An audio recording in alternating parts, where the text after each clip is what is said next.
what my ID and password is. But I don't. And then I don't think it would get saved to the computer, but I guess that would be another concern, is if my ID and stuff was saved here. Yeah, normally it would be better if you had it on like your personal computer and then you plugged it in. That's okay. I don't know how. I mean, I could try, but I don't have the plugs, so just think maybe not.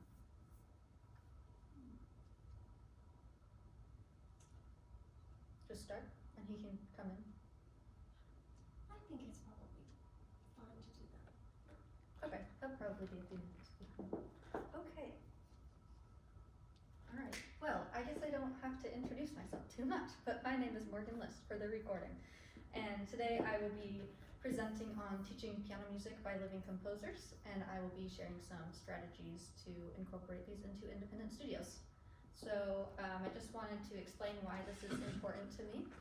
This project came to mind over the summer, and I was thinking back to when I was kind of in the beginnings of my piano years, and when I was in middle school I switched teachers, and I ended up being placed into a different set of method books. I was torn from the ones I had grown so used to and loved, and I did not like these method books, and I felt like I couldn't really relate to any of the music. Nothing interested me, and so I kind of stopped practicing. But what I was lucky enough to find is I was driving home one night, my parents were driving home, and we heard a Christmas song on the radio, and it was by Michelle McLaughlin, who I will be talking about more later. And I loved this piece so much that I went home and I looked her up and found a bunch of her sheet music, and now I own almost every book she has published.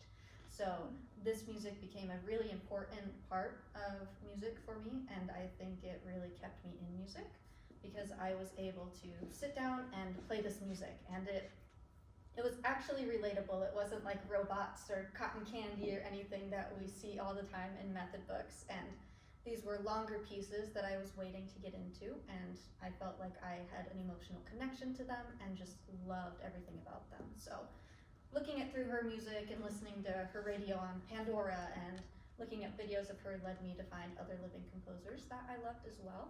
So this kind of started developing a new love for living composers for me, and thus the idea came to life for my project. So for this I have 3 main sections. So first of all, I'll explain some of the benefits that students can gain from learning music by living composers. The second section, I will be giving examples of some pieces by living composers I really enjoy and have found. So I've chosen a diverse collection of composers. And then the third section will be some interviews I have done with composers and pianists that find this topic very important. And I will end this by sharing some ideas for how to incorporate this into your own studios. So first of all, for the values, of course, the relevance. So something that's important is that music by living composers is relevant to what is going on today.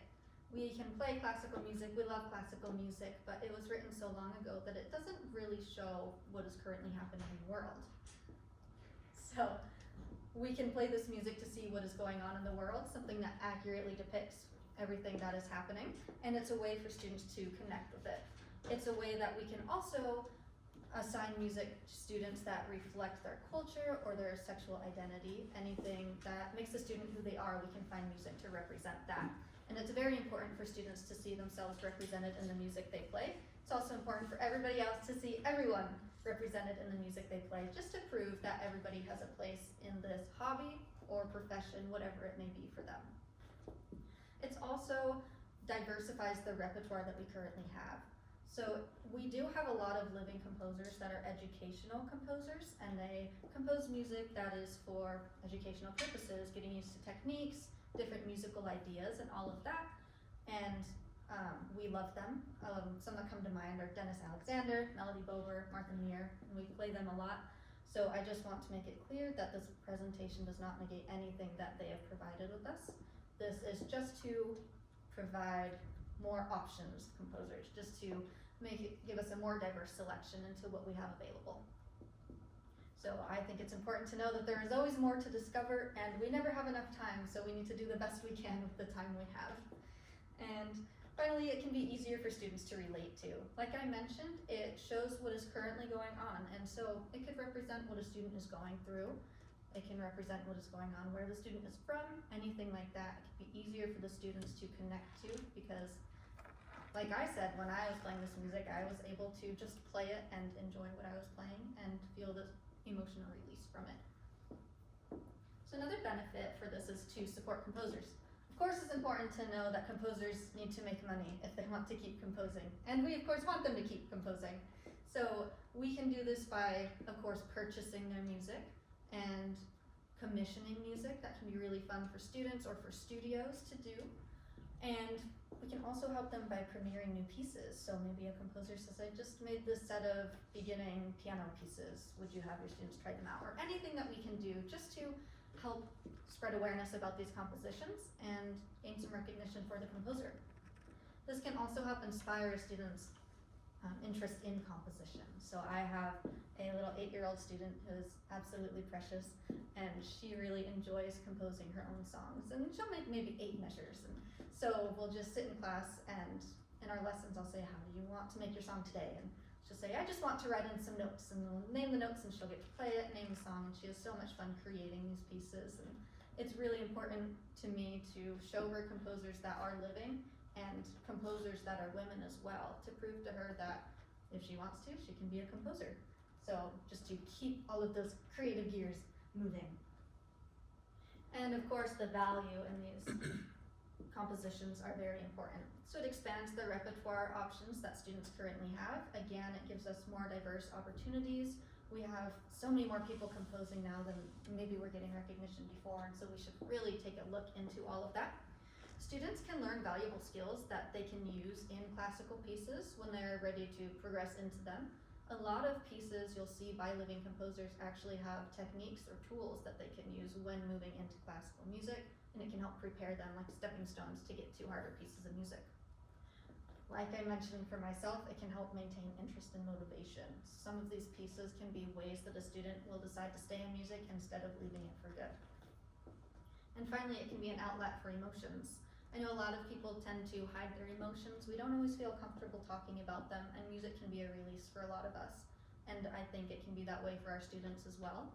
By giving them music that they can connect to and kind of share how they feel their emotions into this piece of music, they can pour themselves into it. It can be a great outlet for students to share these emotions in a way that they feel is safe, and they don't have to worry about being judged in any way. So it's a great way for students to find an outlet when they don't really have words to describe how they're feeling. And next we'll get into some of my favorite composers, my favorite part. So of course, first of all, Michelle McLaughlin. So she's who I mentioned at the very beginning. She's an American composer. She lives in Utah right now. She often performs house concerts. She had this really cool thing before COVID. I think she's getting back into it, where sometimes people would reach out to her and she would come to their house and she'd play a concert for a group of their friends and make some money that way. She did a Christmas concert technically last year. That was really fun. She likes to collaborate with a lot of the other composers that she knows and is friends with. She actually never learned to read music, so she performs everything by ear and by memory. So when she is writing her songs, she has this really interesting process where she will find something she likes, she'll record herself playing it, and then when she's finished with it, she will send that recording to someone to transcribe this music, and then they will do this all by ear and publish the piece of music. So it's a pretty cool process for her. And then most common compliment she receives about her music is that people are able to connect emotionally to it and how they feel when they're performing it. She said she loves that about she loves hearing that from everybody. She loves seeing how people relate to her music, all of that stuff. So the piece I'll share today, and I will be playing parts of these for you, this piece is called Dark Moon. So I'll move ahead and then I will come back to that. So a few things that make this unique is that she composed it using classical influences. She listened to a lot of classical and instrumental music while growing up, and you can hear some of that come out in this piece especially. This does have a constant accompaniment pattern that will make it a little easier for students to learn because they won't have to worry about the left hand changing a whole bunch. And there is a crosshand melody that we'll be looking at where students get to feel fancy and cross their hands like this. There's some sensitive phrasing to be aware of. There are long phrases in this piece, And the tempo changes often at the end of each phrase too, so it's important for students to recognize that they are able to take some time, some liberties when playing this piece. So when teaching, it would be really helpful to play the right hand melody and block the chords in the left hand, and I will show you that in just a second. You are able to do this because it'll help you hear the right hand melody and know where your left hand is going to be. Instead of trying to figure out where they're both going at the same time, we're able to say, I know my left hand is here, and then when it's time to break up the left hand into those broken chords again, students will feel more comfortable finding their positions. And once you cross your hands, you can do that exact same technique. So let me show you this piece, and I will play part of this for you. So I'll show you what I mean with that. The broken chords. So this constant accompaniment pattern, we can easily break these chords up. Some of them will be a little larger, so you can roll them, or you can kind of find another way around it. Adding the melody.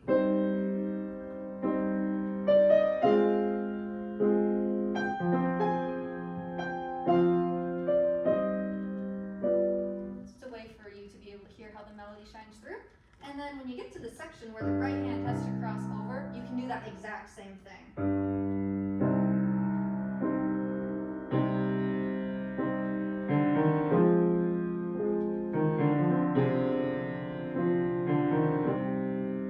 So it's a really beautiful piece of music. You can use these techniques. And then when you're ready, you're able to break it up. So here's what that melody will sound like as written.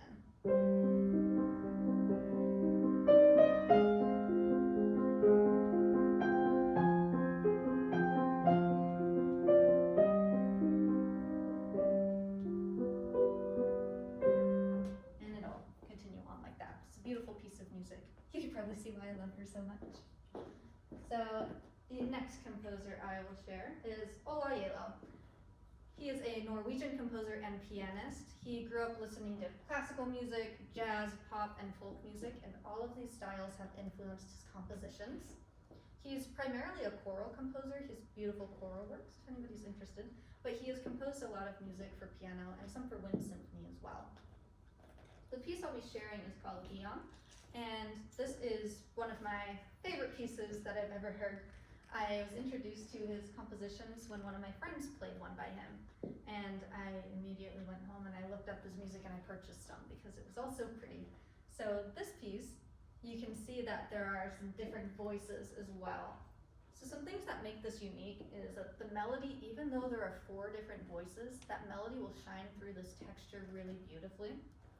The notes are held in each hand. So our melody notes will be held, but we have inside moving notes, and our bass notes will be held with those inside notes again. Halfway through the piece, we have this beautiful change in the texture, and this allows for a lot of emotional playing. Some things I really love about this piece is when you're teaching this, I always start with imagery if I have the ability to do so with my students. This piece for me feels very expansive, and I've always imagined the northern lights. So imagine like snow and then beautiful colors with the northern lights. A lot of this melody is fairly consistent, but it is always changing a little bit. So I picture kind of these lights that are similar colors and then they move just ever so slightly sometimes. So when you are teaching this to your student, you can break these up into different voices. So you can show that you have inner voices and the outer voices, and you can practice each of these voices separately. So I would start by having my student play just those outer voices. So I'll show you what that would sound like. And I'll show you that music again. So if you practice just the outer voices, you'll be able to hear the melody and the bass, so you'll know where the harmony is coming from. So from the beginning, I would have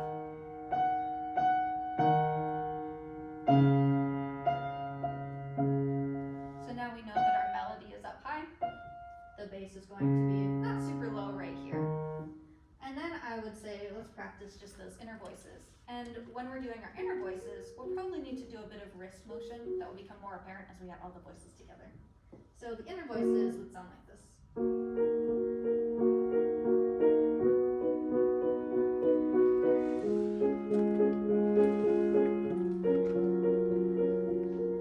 you can hear they're already very pretty.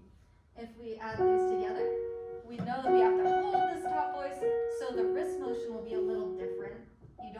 tense up your wrist, of course. So make sure your students know that there's this little motion that they can do to make it easy when we're playing it again. So kind of this pull motion. Same thing with the left hand will probably be necessary for these help notes. So here's what this one will sound like together.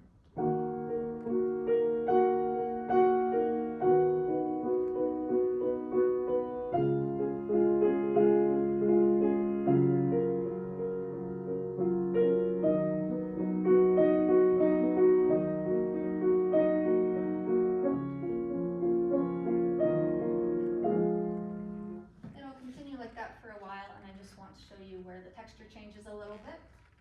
We move from having 4 voices to just 3. So again, you can play with that melody, but it stays pretty similar. So if we were to just practice that left hand motion,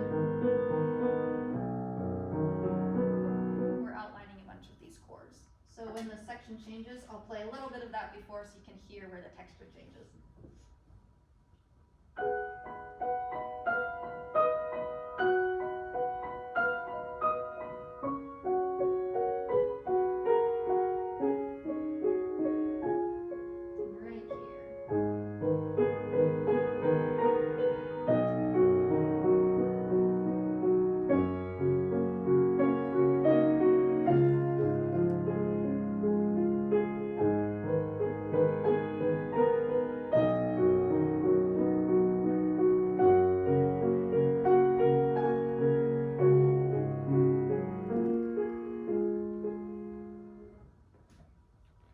That's how this piece would sound. One of my favorites. Alright, so moving on. Naoko Ikeda is a Japanese composer. She's very passionate about introducing the world to her music, her country's music. She is influenced by pop, jazz, and classical music. So there's not a whole lot I can find on the internet about her, but I was able to purchase a book that I will show you these books at the end too. But this book is where we'll take this piece from. So it's called Romance No. 2. It's also titled Ocean. So this is a beautiful collection of a lot of her pieces. Found this at the national conference and ordered it after. So a few things that make this piece unique is, of course, it's Japanese style because we have this heritage. So this will be more authentic than somebody who says they write in the Japanese style but has really never seen that culture.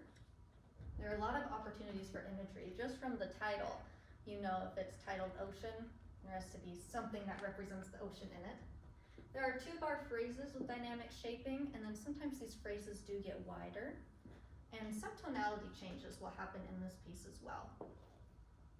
So if you were to teach this, again, discuss that imagery with your students, the ocean waves that are moving in and out. You can think of this rise and fall motion that will be there in the piece.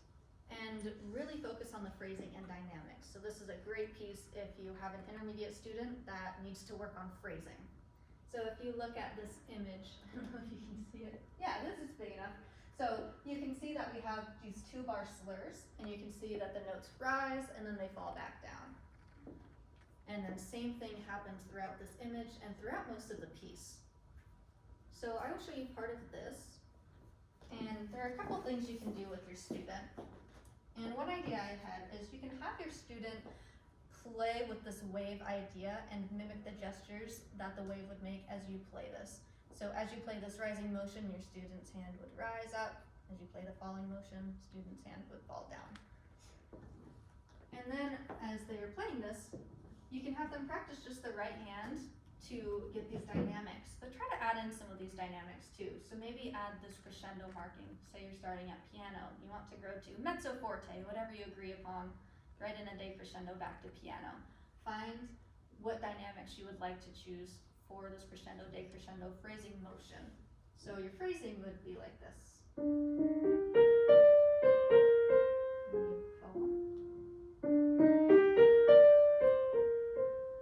Same idea would carry on through. On the left hand, you're just playing chords. So again, if you'd like to, you can block them.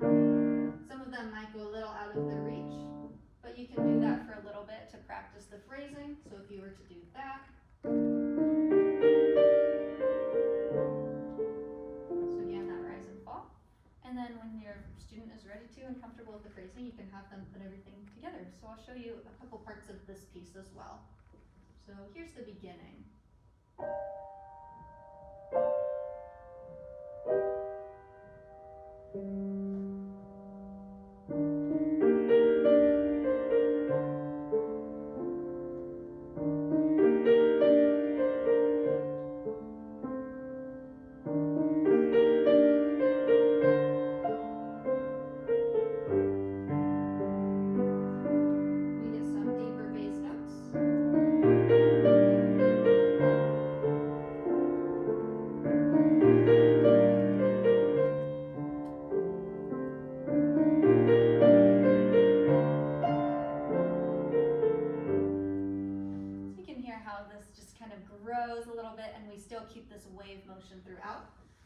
I did mention a bit of tonality shifts, so I'd like to show you just one of those before we move on.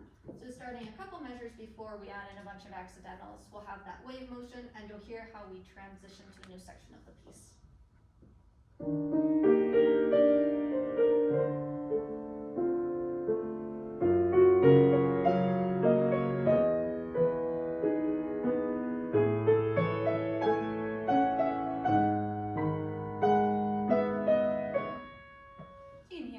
This nice transition as it kind of grows a little bit. So that's something that's really beautiful about this piece. Okay, so moving on. Next composer is Ludovico Einaudi. He's an Italian composer, and something he mentioned a lot on his website is that his mother was his main inspiration when learning the piano. So she used to play a lot at home, and he grew up listening to her playing piano, and he still keeps those sounds with him, and he uses them a lot when he's composing. He thinks about his mother a lot, and he credits her with the reason he is a composer in the first place. He's composed music for ballets, theater, orchestra, chamber ensembles, and solo pieces as well. So we'll be looking at solo pieces. Now he has gotten a bit more recognition lately, especially if you use any of the social media apps. A lot of his pieces are trending, but we don't see a lot of his solo pieces. So what I'd really like to share today is one of those solo pieces that many people probably don't know about, and it's titled The Earth Prelude. So there are some challenges that I will show you. The first challenge is just the left hand technique. So we have to build this chord in the left hand that I don't think too many people can reach. Some people can, but a lot of us with smaller hands are not able to reach this chord. So we have to practice something where we will move our hand to new placements. The right hand melody can be a little difficult. You'll see in this next slide, we have two voices that we need to balance. And then we do have some difficult rhythms. So we'll take some time with each of those. So this first is the left hand technique. So you can see in this image, we have these chords that we're creating. So just an E minor chord, but it's bigger than an octave. So we have that 10th there, and I can't reach that. My students probably would not be able to reach that as well. So we have to find a way that we can have all of those sounds, keep it moving, but not make it too difficult. So we'll talk about something that we can call a jump bass movement. And what that means is we will play this left hand note, that bass E, with the pinky, and then our pinky will move up higher to the B. What this allows us to do is keep it flowing and find all of these chords. We are also able to block the triad up on top. So that's a way that the student can practice those hand positions without having to play every single note. So I would play this bass E, and I would move my pinky to B, and I would play that triad. With the next measure, your student might be able to reach that octave. The following, we have that big jump again. And then measure 4, same thing, where we're just going to inverted triads. So this is something that will be useful for them to try, is just moving to these positions to get used to that jump bass, and also those positions, so they don't have to worry about that as much. Because as you can see, we have some quicker moving right hand notes. The next challenge is the right hand melody. So in this image, you can see that the right hand, we kind of have these two different voices where one is pretty stable, and then the top voice moves around a little more. So you can see we have an A on top, and there may be a little bit of movement in that bottom voice, but that top voice is going to have the melody here. So we start with an A, and it moves up to a B, moves up to a C, and then we move back down that scale as well. So really point out that we have those two different voices, and then you can follow the melody with the right hand and practice that a little bit. So here, if I were to play this, we wouldn't want it to be all even. It just doesn't sound very nice. So we want to make sure that the student can bring out this top voice. It can be a little tricky, sometimes thumbs feel heavy, so just make sure they know that it's like a really light feeling for that bottom note, the heavy pinky on top. So with the right hand, you'd want this section to sound like this. And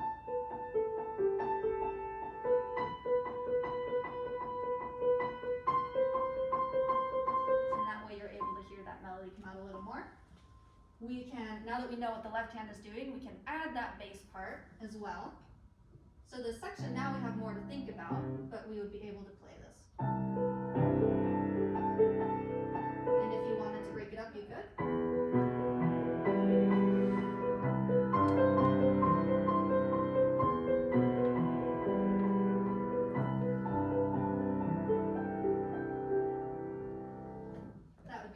section where you would need to think about the right hand in those placings. And then that last challenge with this is we do have some challenging rhythms. So we have this motion where we're used to these triplets in the hand, and then we have to switch to having eighth notes in the hand. So we have these triplets, and then we need to be able to move to kind of these duples. So one thing that you can do with this piece is just set a metronome for your student and have them practice those triplets. You can have them clap 1 and 2 and then you can wait a minute and have them try just 1 and 2 and then have them switch back and forth between those a few times before they even try it out on the piano. This will make it a little easier for them. And then this section here in this image shows a place where it's great to practice those transitions. So I didn't want to make too big of an image, so above would be more of this section again. So we'd have that where we're in these broken triplets. We'd move into these eighth note feels and then back to those triplets. So you want to be thinking in those big beats. So this section, if we were to play it, we have those chords again. And if you went from the motion before, so you can think that you have those triplets and then just practice with those big beats of 1 and 2 and 1 and 2. You can move back and forth with those. And then when you get back to the next area, see if you can keep that big beat. So we did 1 and 2, you'd have 1 and 2 and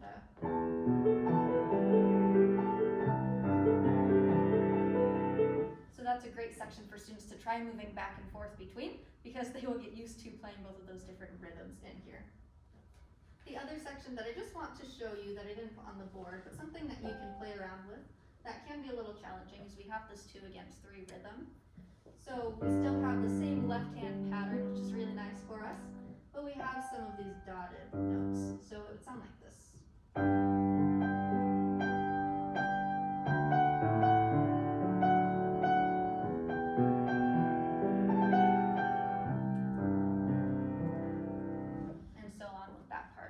Really beautiful. We have distinct sections in this piece that are really nice to play, and these are just some of the challenges and ways that you can tackle them. Right, the next person I will introduce you to is Nkuro Okoye. She described herself as an American-born composer of African-American and Nigerian ancestry.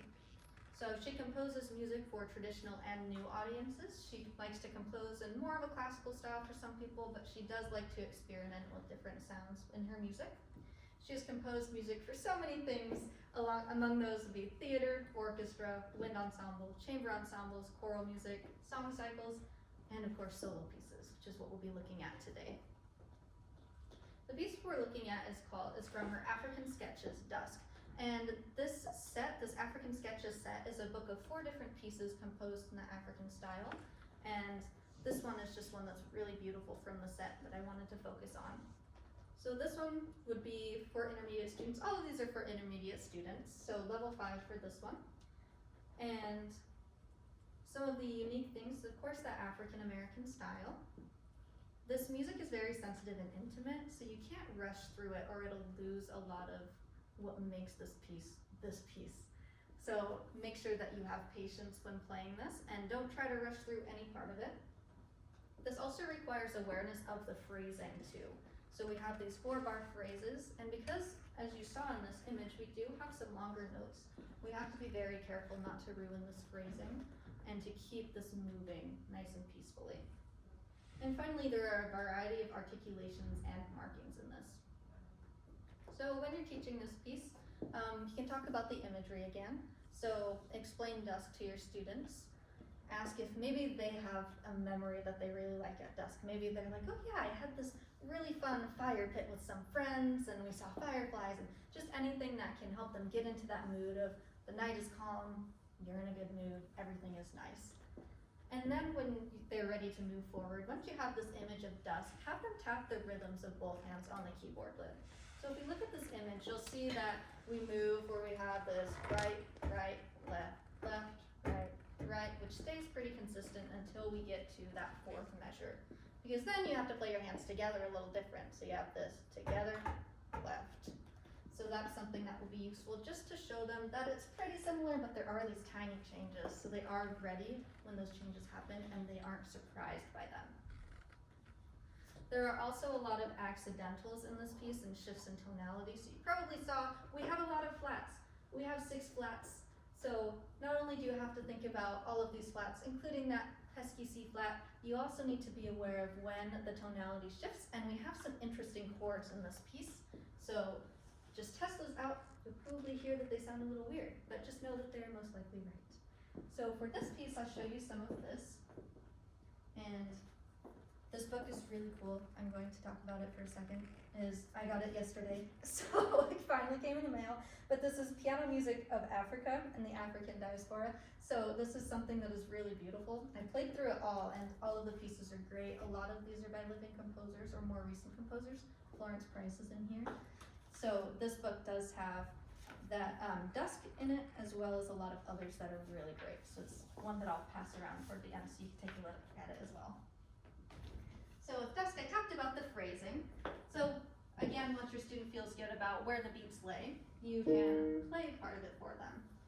So in this book, instead of the copy on there, because like I said, I got it last night, you can see that we do have slurs that show some of the phrasing, but it is this larger 4-bar phrase. It's kind of like phrases within a phrase. So here's what this one will sound like.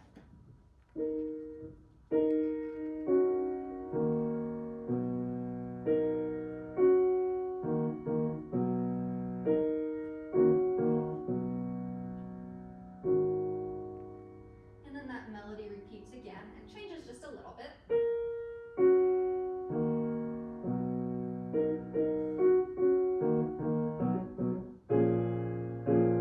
Here we get some different chords.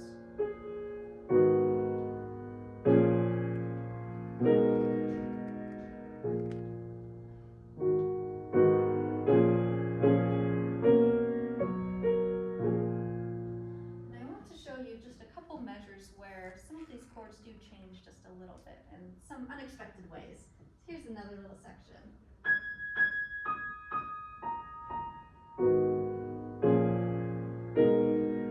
So we have chords like this in here, and then they will eventually resolve.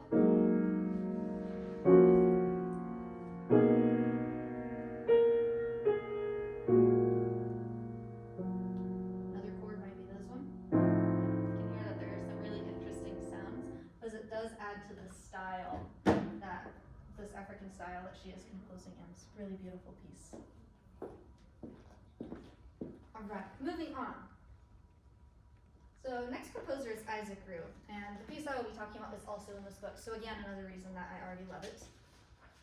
So he is a South African composer, and he does not live in South Africa anymore. He did move to Germany because political tensions got really high, and he really dreamed of creating an integrated music genre with his South African heritage, and he just didn't feel like that was possible. So he ended up moving, but he still uses a lot of African folk influences in his work. So he still has this idea of maybe trying to create that integrated music genre. So the piece I will be sharing with you is Paula No. 1, and this is a really fun piece of music. I have a couple examples here.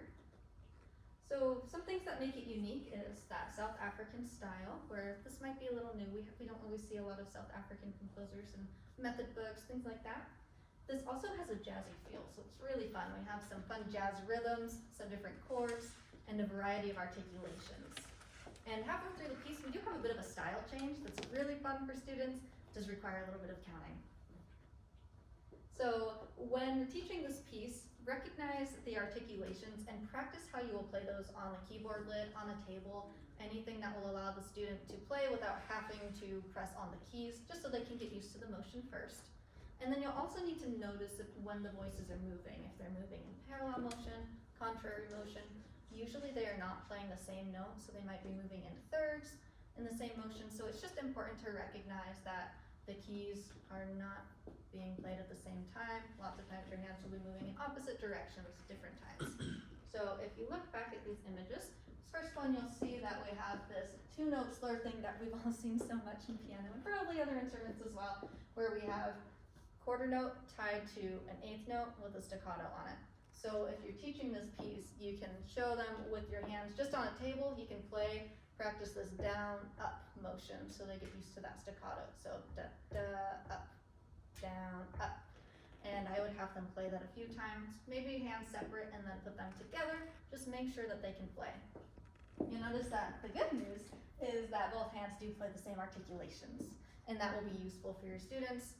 The tricky part will be putting those fingerings together. So as long as they're used to the way that this will feel under their hands, when they move to the keys, it should be a little easier. And this image shows a bit of that style change where some of the rhythms change a bit. So now we have quarter notes instead of that quarter eighth note pulse that we've gotten so used to. So this style change can be a little bit tricky with the counting, but it's really fun. So I will show you part of this. So here's quella number 1, and I'll just show you different parts of it. So here's the beginning with those articulations.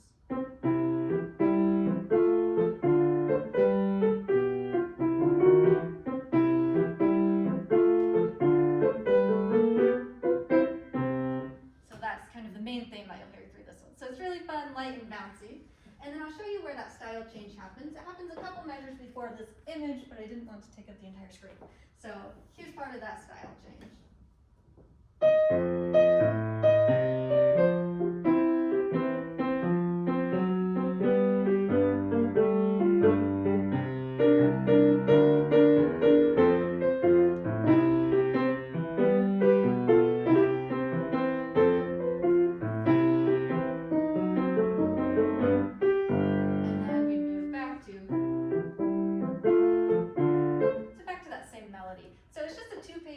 It's fast and upbeat. This can be really fun if you have a student that might be a little more interested in maybe a little bit of those jazz styles, or even a student that is interested in learning some music from South Africa. All right, Meredith Monk is a composer that Dr. Johnson introduced me to, and she's really cool. So she has huge resume, but some things to notice: she is a composer, singer, director and choreographer, and a creator of new opera, music theater works, films, and installations. So she has this huge resume where she is constantly working on different musical things. A lot of what she is known for is singing. She did have this thing where she found new ways that the voice could be used for music and used a lot of those techniques in some of her compositions. We will not be doing any singing today, it'll be piano music, but that is something to know about her. So another thing she did is she organized something that's called The House, and this is a group devoted to interdisciplinary approaches to the arts. So if you're interested in that, she has a website for this, and you can find more information on her website as well. So the piece I will be sharing is called Ellis Island. So we do have some different slides that I will show you pieces of this, but it's a really cool piece. So some things that make this unique is it is composed in more of a minimalistic style. And a lot of times I think we tend to shy away from minimalistic style. I know I personally, when I took my music history class in undergrad, I was only shown music that the professor did not like that was minimalist, and so I just assumed maybe I wouldn't like it either. And now getting to hear more pieces like this, I realize it actually is pretty good. So with this minimalist style, we also have a recurring theme throughout the piece, and it's kind of hidden in there, so I'll show you where that is, but it's really cool. And we also have some similar rhythmic material throughout, so a lot of these 8 notes that will be shared. So here's just an image of how this will start. So you can see that this main theme at 5 is how this theme will go. And then you can see it does change a little bit. So I'll show you some of those, but first I wanted to show you where this theme shows up. So again, here's that main theme, so you have D, A, D, B. If you look through here in this first image, this would be measure 3, you can see D, A. We have that D in the right hand, and we move back to the rhythm in the left hand. So we're switching voices here. And the example at measure 28, start the theme in the left hand, and then it carries to the right hand. Again, left hand to start the theme, right hand carries it through. And measure 34, you can see where we have this rest, the right hand gets that part of the theme. So it's really cool where every section of this you can find where that theme shows up. And this could be fun to show your students or have them go on a hide and seek mission and try to find this theme. So when you're teaching this, like I said, find those themes where they come back. You know that as it's being introduced, it's there. So kind of like people do with minimalism, that theme just comes back, but it's varied each time. And this is a great piece to show that. There are also some long notes that need to be held in the left hand, so practice holding those. You'll see in all of these images, there are notes that need to be held while others are moving. Some of these may not be possible for small hands, but you just need to do the best you can with them. a lot of them you will be able to reach. So I'll show you part of what this one will sound like, and I'll show you a little bit of each of those theme changes.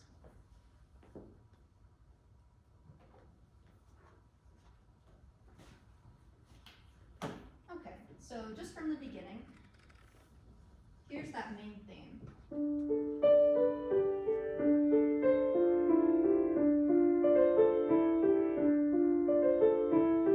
So that would be repeated multiple times so that you get really used to that, and then you can hear it in all of these different sections. So at measure 3, this is where you can see the first time that theme changes. So your theme is now built with some other notes on top. So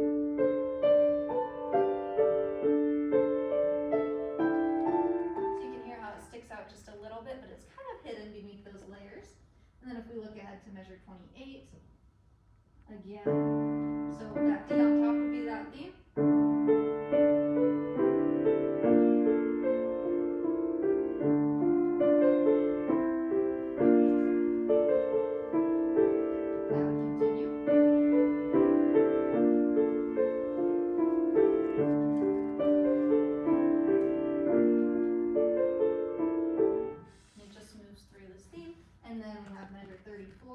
Where it changes a little bit again. So now we have the theme. The right hand will take just a single note in there. So this section would sound like this.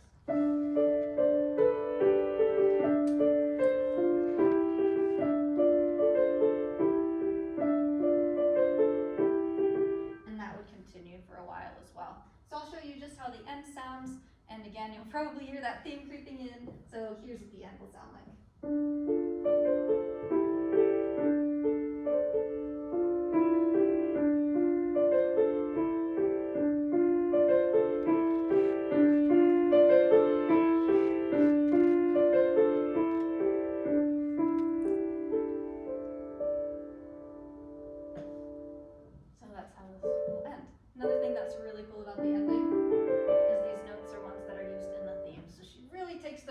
And she bases it highly off of those, and I think that was really cool in this piece of music. Alright, so the last composer I'll be introducing you today is Connor Cheeve. This is another one Dr. Johnson introduced me to, and I actually heard of it when I went to see her in a concert in Oregon before I moved here, and just fell in love with his music, so started researching him as well. So he is a Navajo pianist and composer. He combines his classical training with his Native American heritage. And his music is largely inspired by traditional Navajo chants and songs. So in the collection that I'll show you today, which is the Navajo piano score, you'll hear that there is a recurring theme through almost all of those pieces, and that's something that's really beautiful, how he varies them throughout all of these. So, some things that make it unique. Here's the score. So some things that will make it unique is that there are 3 states in music, as you can see in this image. And that's something we don't always see too often. We see it in classical music, but not always in music that we use when we're learning before we get to classical. It's composed in a Navajo style, which is pretty unique right now, or at least in this country anyway, because I don't usually hear about Navajo composers, and I don't think they get a lot of recognition, so hopefully that'll start changing soon.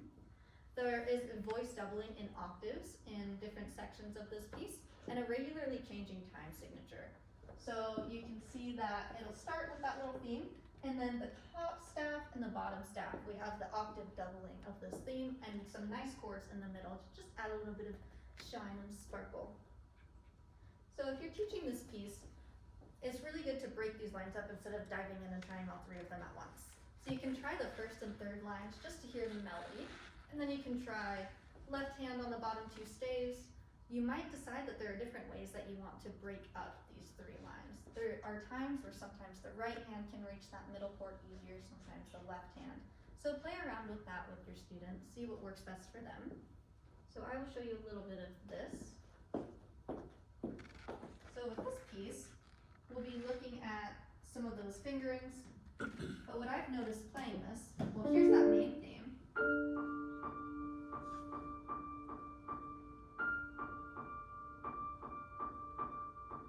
Now here you have the option for right or left hand. I think for this first chord in that measure 5, it might be easier to reach with the right hand because it's already there. So you'd have this, and your voice doubling.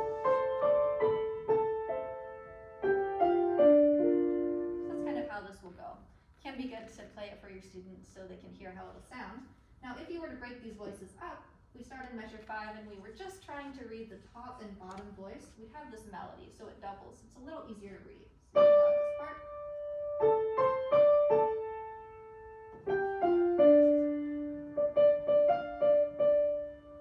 And this theme continues through the entire piece. Now, if you were to try to add that middle voice, again, it could be a little tricky. You can decide which hand wants to play it based on where those positions are. I had started playing this with my left hand, and then I was thinking maybe it could be better with the right hand. So that's a discussion based on comfort with your student.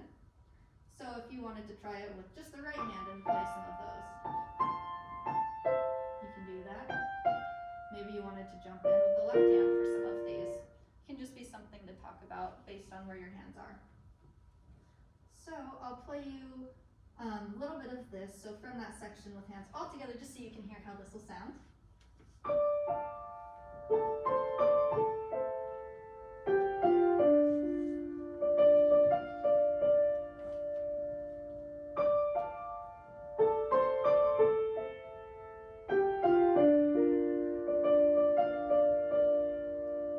This theme comes back.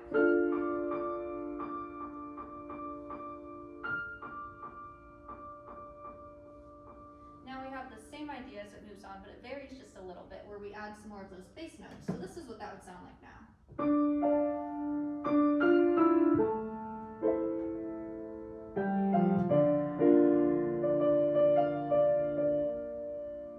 you can hear that we get a little bit deeper into the sound, and then I'll just show you how the ending works because we end up going back to that high register. So we kind of move down and then we climb back up to the end. So here's what that ending will sound like.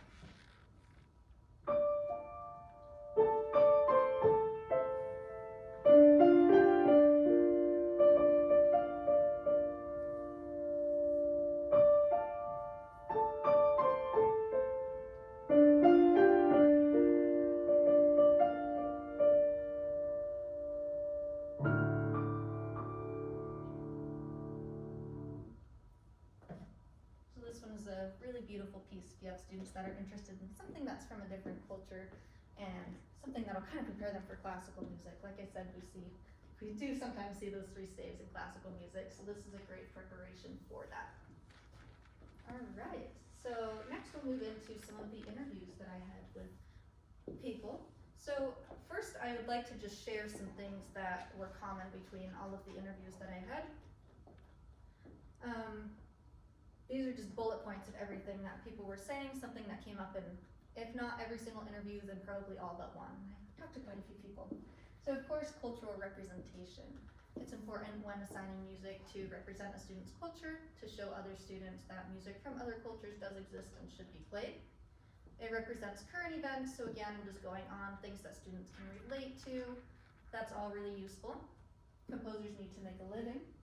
It's a great way to spread awareness about composition, so introduce different compositions to your students. And you never really know where something like that ends because you could introduce it to one of your students. Your student can go home and say, "Mom, I found this really cool piece." And then their mom can go to their office or something like that. So it's something that's really fun where even in little ways we might not know about, we can share all of this awareness about compositions.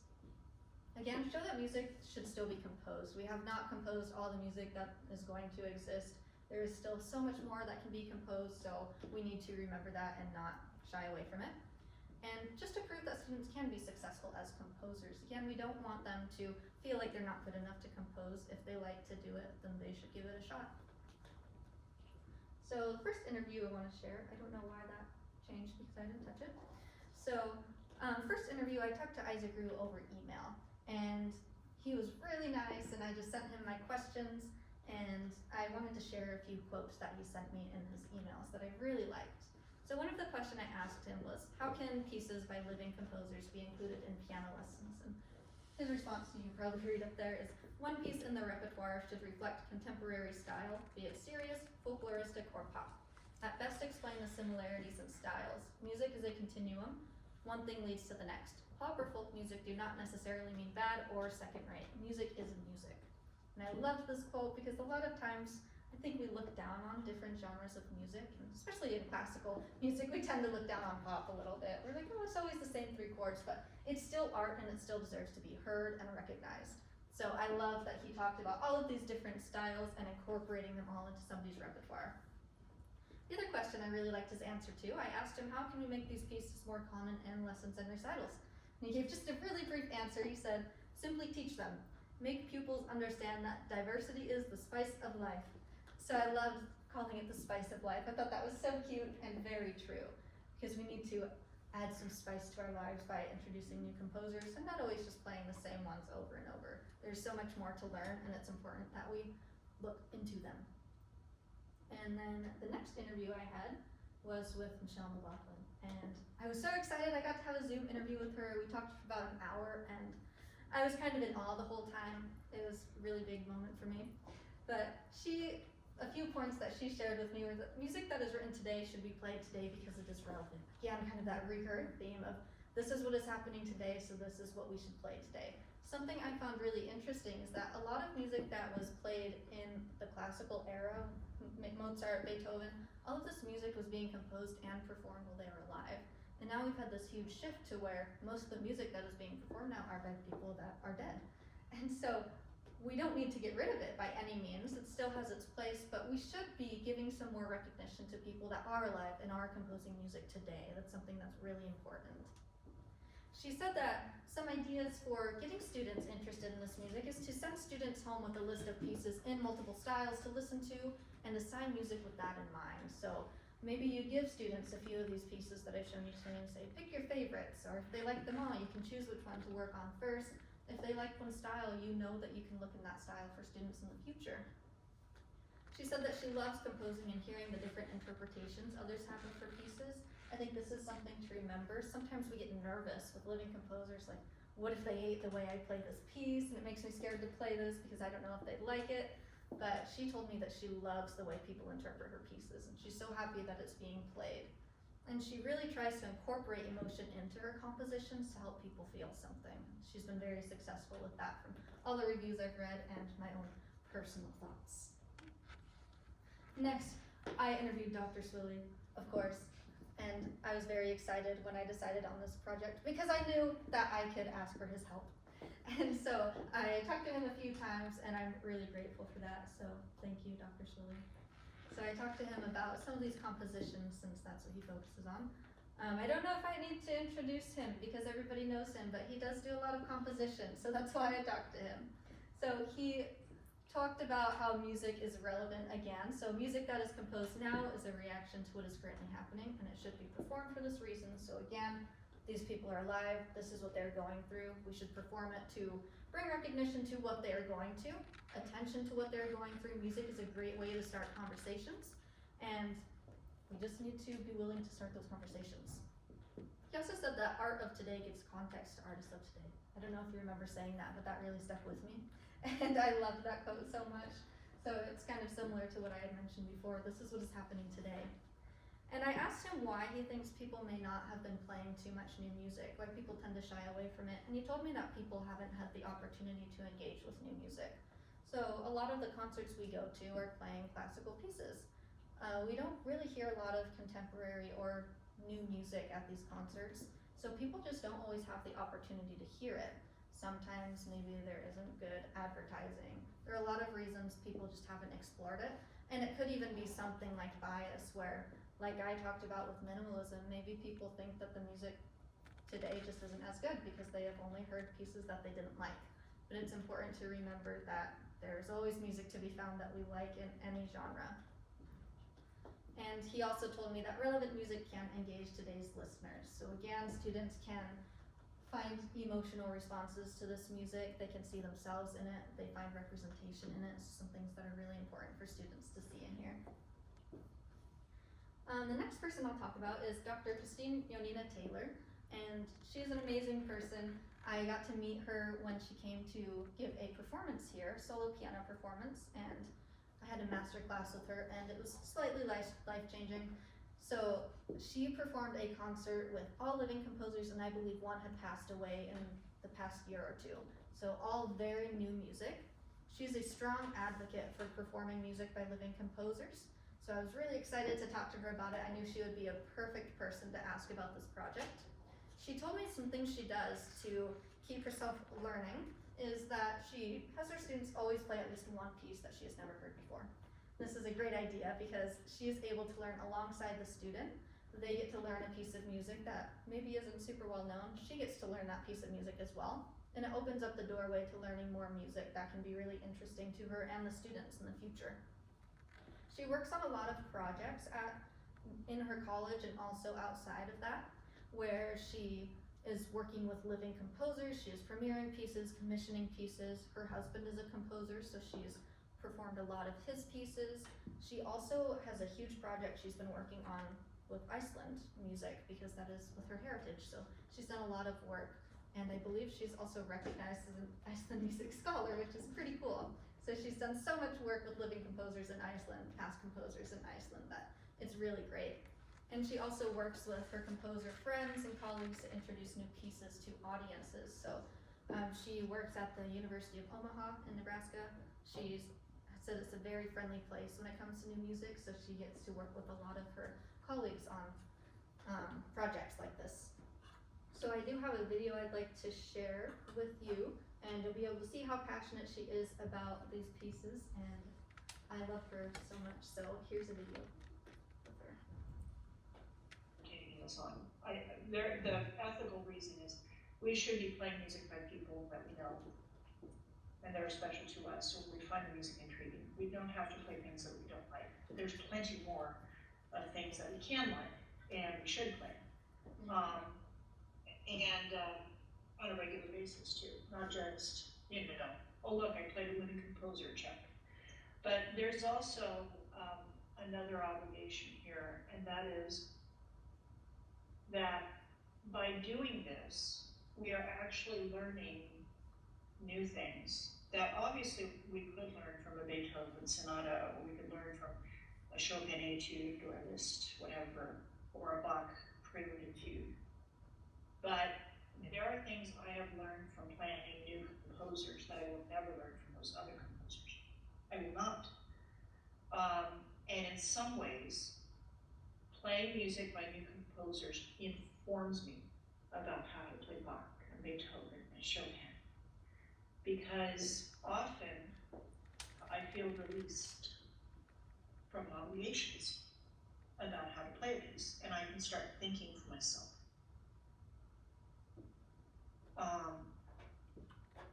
And I start thinking beyond what it's traditionally done, because this is not traditional music, it's new. And I have to set my own standards for what it should be. And that starts changing how I approach the standard composers that we all play. So these are some of her thoughts, and I thought that was a really great section to share with you all, because it does prove that this music is relevant and it can be used to inform us about what we can do with other compositions as well. So she's a really great person and someone that is great to have a conversation with, especially if you're interested in this topic. So finally, I wanted to share some ideas for incorporation. These include recitals, repertoire, syllabus additions, and representation. So first things, recitals.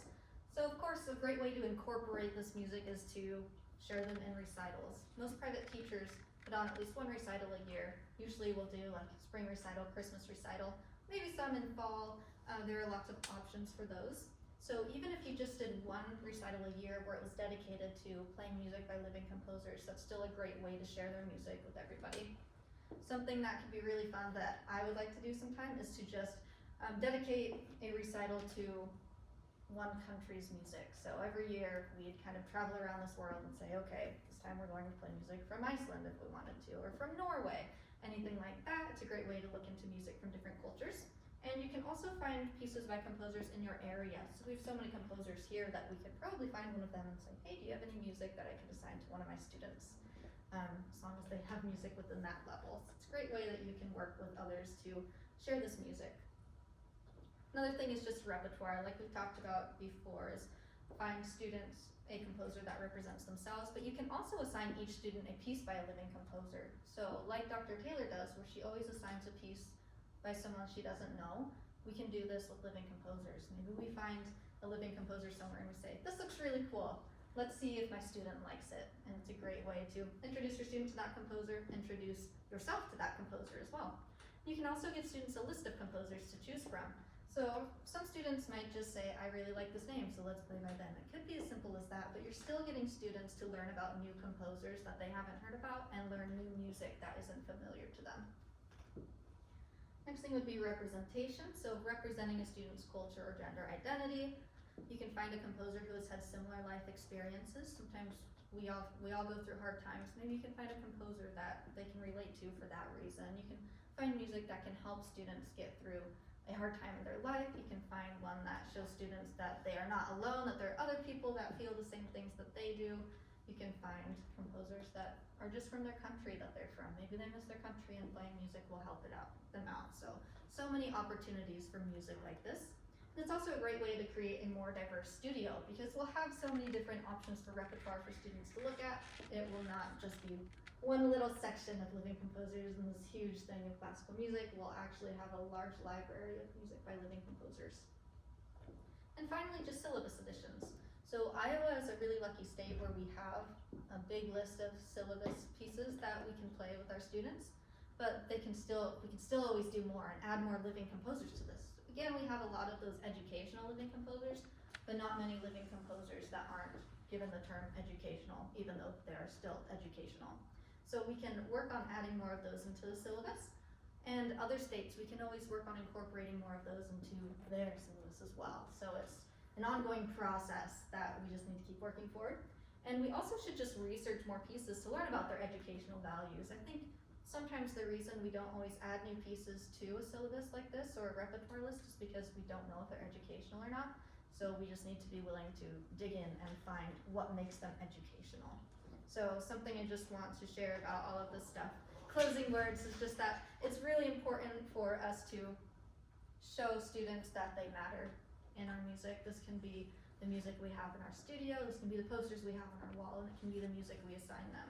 And so I just want to say that you need to show your students what you value in your studio. Right when they walk in, they should know that they are valued and their experiences are, and they should be able to see that from the music you have and the music you assign.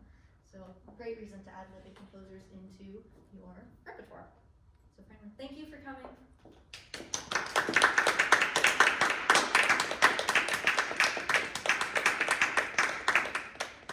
Are there questions at all? Must have done really good if there's no questions. I have just a general question of someone coming from outside the field, findability of this material. So you've spent a lot of time in personal exploration.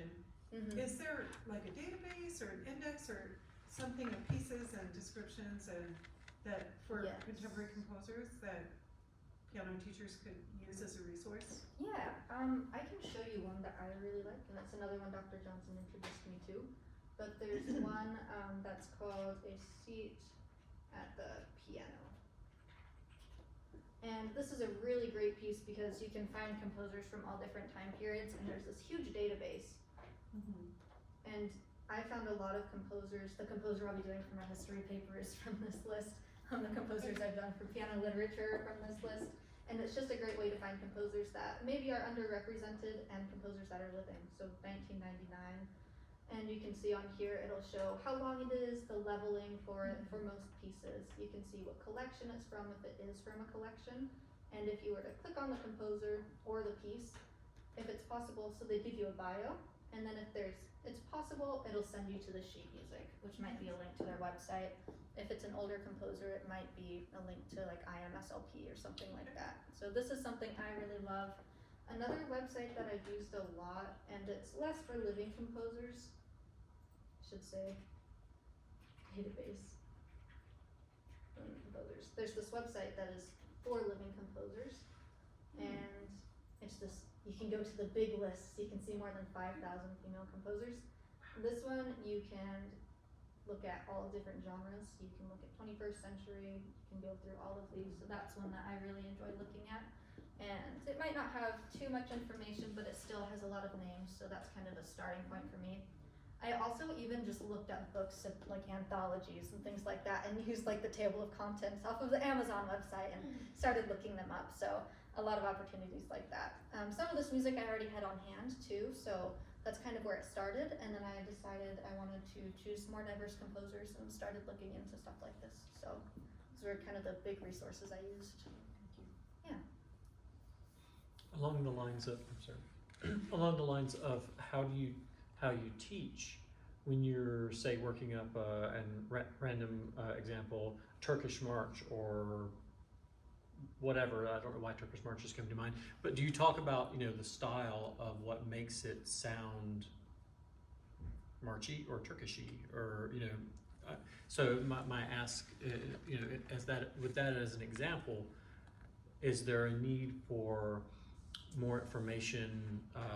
Do the composers provide this, or like what you use the term style? You said Japanese style, African, South African, Navajo, but you didn't elaborate. And maybe the composers don't either. But seems like an area where, okay, well, this is an area where we could all improve so that there's more authenticity. What makes Japanese style? Is that an understanding of mock consonants, or is it an understanding of intervallic collections, or the minimal music that you looked at? Obviously those things are an introduction into Einaudi is a post-minimalist. He's an introduction into earlier minimalism, and then what were the influences of minimalism? The same way that those cultural musics are perhaps introductions into all manner of other stuff. So I guess it's I can understand how there would maybe be a discomfort, or I don't really know much about the style, so how do I do this? Are there resources that you found for that kind of information, or where is your head on this slop that I just kind of, this inarticulate glob of stuff that I just threw out? No, it makes sense, makes perfect sense.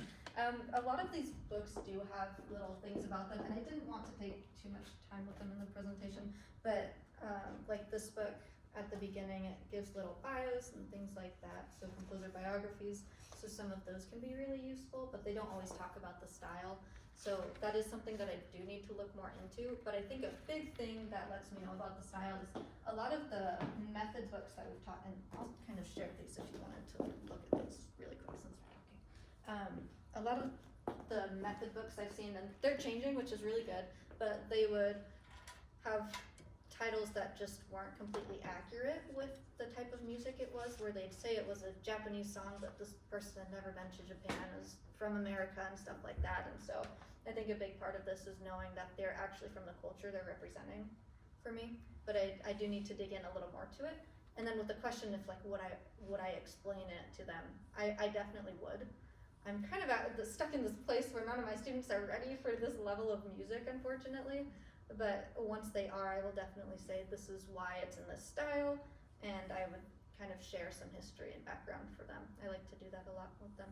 It's a great opportunity for context. Yeah, definitely. Yeah. Since the composers are living, would it be interesting to discuss with them what makes their music in a Navajo style or an African American style?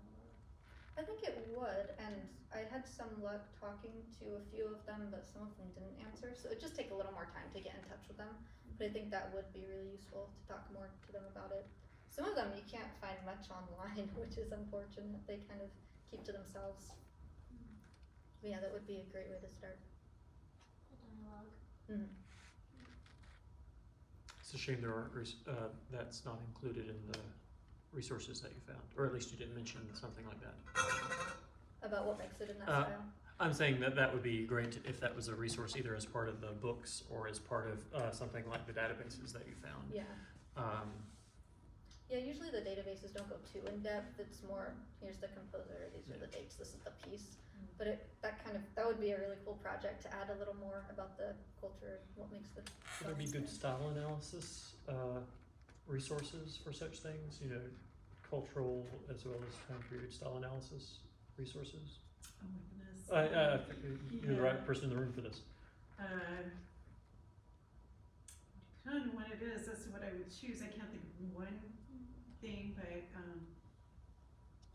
for any time there is ethnic music or specific genres in non-Western music, I usually send my students to the Garland Encyclopedia of World Music just to get a kind of basic start on things. Garland. Garland Encyclopedia of World Music. Okay, I'll look that up. So for example, I had a student who was working on Astor Piazzolla, and I said you need to go read about tango and learn everything you can before you can analyze this piece. So, you know, of course Oxford, Mm-hmm. yeah.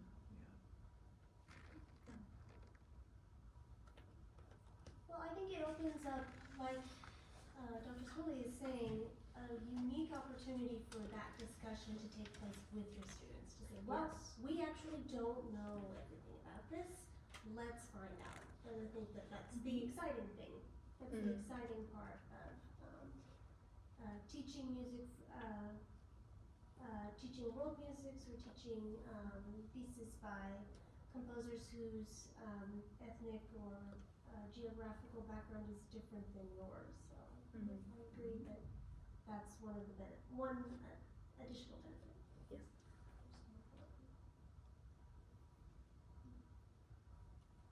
I appreciate your inclusion of composition with the littles as another type of musical engagement.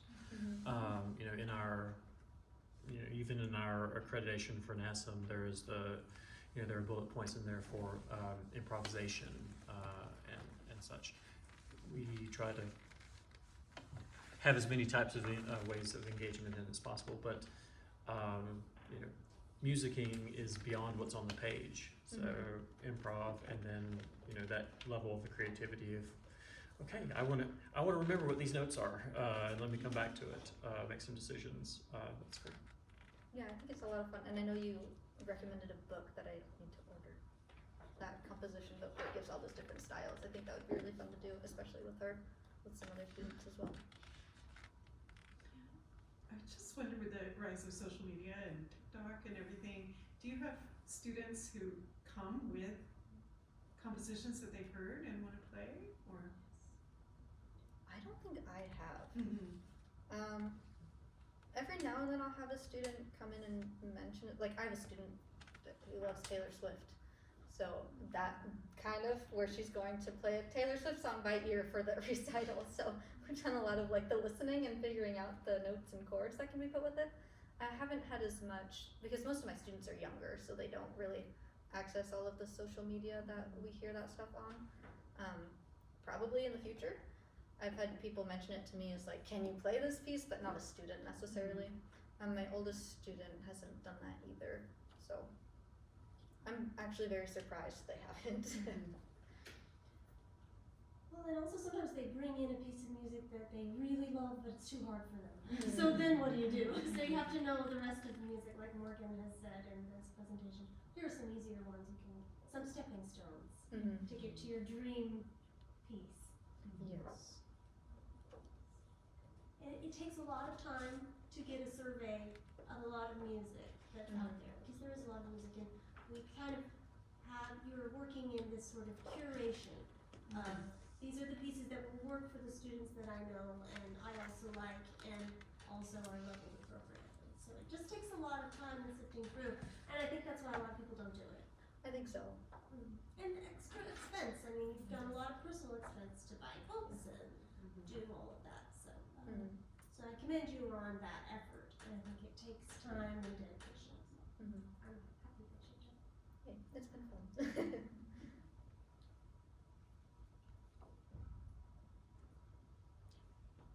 Do you have any advice that I can share with student composers for writing level appropriate pieces, educational pieces? For piano? Yeah. I guess a big one that I run into is think about our hand size, please. We can't reach a lot of the stuff that I've, like even with Caleb's stuff, I can play most of it, but there's some things where I'm like, Caleb, I'm cutting out this note, like there's no way. I holler at So- Caleb a lot about it. He mentioned that, he was like, yeah, I just got yelled at in my lesson. He was like, no, I wasn't actually yelled at, but I scowl. The scowls are, I there's a remember volume those. to them, but you know. I remember those from theory. But I would say think about that, and I guess another thing, less with the composition, but I think like don't be afraid to approach people to read through music and kind of give you feedback about it. That's been something that's really fun with Caleb, as he's brought his pieces to me and he said, can you read through these, let me know what you think, and it's really fun to be able to see what the compositions sound like, and also to kind of work together in that field. And I think all of us in here have really enjoyed playing the pieces that we've been asked to by composers on campus. I don't know why you're making that face. You Oh, just- because I already do that. So, Okay, yeah, I was they just just don't thinking, listen like, all if your the time. students don't, but, yeah. There's a face where I was like, what is this about? No, But- it's like, okay, I'm good to go. Yeah, but I don't know if I don't know a lot about composition, so I don't know if I have specific recommendations for it. But yeah, hand size is my biggest one. That's always, I That think is a that's a little practical bit of a thing, pet peeve for especially- us when we see it. So, Did you say that you have students that are at this level of pieces that you have, or anywhere close? I have one that's close and could be, but she just won't put in the effort necessary. And I have brought so many pieces and said, let's work on this, and then like gets thrown away, or it never gets looked at because she never practices it or something. So I'm like really hopeful. I have some students that are getting older and could be close to this level soon, so I'm hopeful that they'll be more excited about it. I have one that's like seeming to get more excited about music finally and practicing, so I'm hopeful, but I'd say not quite yet. Would you say on that database that there is some like level appropriate? Yeah, absolutely. There's so much. Yeah, and like you said, it'll show you the level of it on the side, so you can see if it's advanced or beginner or anything like that. So you can find a lot of it. The difficult thing with living composers is sometimes finding the scores. You might have to pay for them. They are sadly not on IMSLP. Yes. Well, it's probably You can put- good that they're You not. can put it on there, but Put it then on there for free? yeah, you can. Yeah. You want me to do that with the pieces? Is that? Uh-oh. I He's don't. thinking I about actually it. have. I have not charged for very many of my pieces. That is, I make my living teaching, not by selling scores. So You said you do all of your publishing and stuff at home Yeah. too, right? yeah. So I have a thing that just says contact. Thank you, Morgan, Thank for all you. of your work. Congratulations again. Let's give her another round of applause.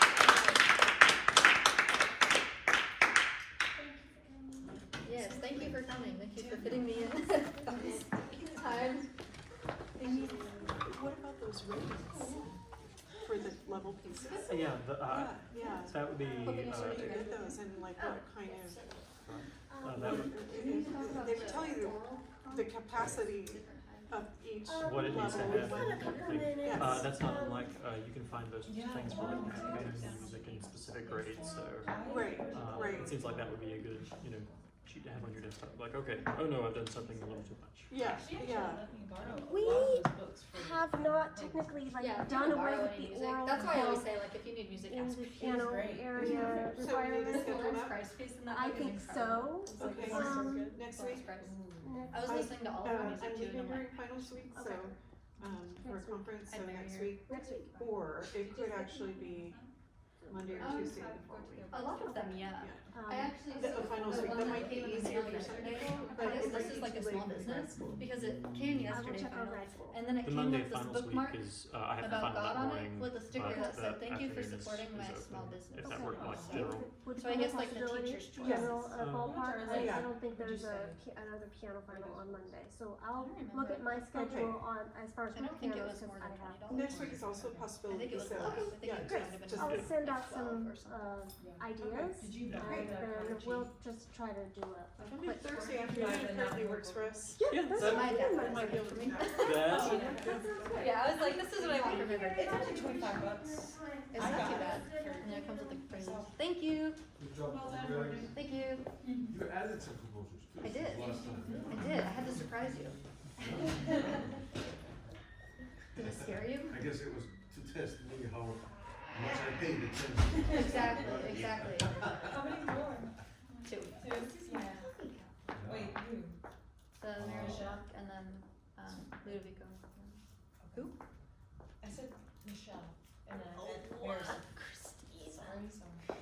Ludovico was the new one, Yeah. and Mary, we'll see if you really. Mary. I'm sorry. Yeah. Dictates. Yeah. Yeah. Yeah. I have to go, but you did a lot of good work. And I think that, all the additions you made, helped it come off really I think nicely. so. Yeah, it enhanced it, Yeah. made it even better. Even better, yeah. Yay. More diverse in the class. If you do it, again, there's gonna be some calls for proposals for NCKP in the next month or so. For this summer? For, not this summer, but the following summer. Okay. The conference every 2 years. Makes sense. So keep an eye out and start working on the proposal. Okay. And it could be a lecture recital. You would have to probably shorten it. Play, talk, Yeah. play, talk, play, talk, play, talk, really quick. Like play through the whole piece. No, probably not. Oh. Probably just still excerpts. Mhm. But that might be a possibility. So think about a proposal to just get this out one more time, Mhm. or I'll try to think of other places we could propose to. Okay. Even CMS maybe. CMS regional is usually a good place to get. Okay, I was like, this one? College Oh, music college. Is that- College Music Society. So we'll get some ideas for a place you could do it again. Sounds good, thank you. Do you think including these links in your presentation I would think be that would useful be good. too? Because that's quite amazing. Yeah, Like I think huge a database. good slide on, I thought I put it in my notes too, a Yeah. slide on resources. I was And, thinking like, about that, like I Where thought you about got it your right before. information is Yeah. gonna be important because people will wanna use those too. Okay. I have to go, Okay. good to see you. Oh, Dr. Johnson, for tomorrow, we talked about a duet. Do you wanna meet early and see if there's a duet or not? Oh, we're not gonna add it to the time. Okay. But, Just ask for the duet. if we wanna play something, I think we could. I don't have time to do a duet though. That's fine. Unless you want, I don't think I have time. I think I only have That's 5 fine. minutes before. Okay.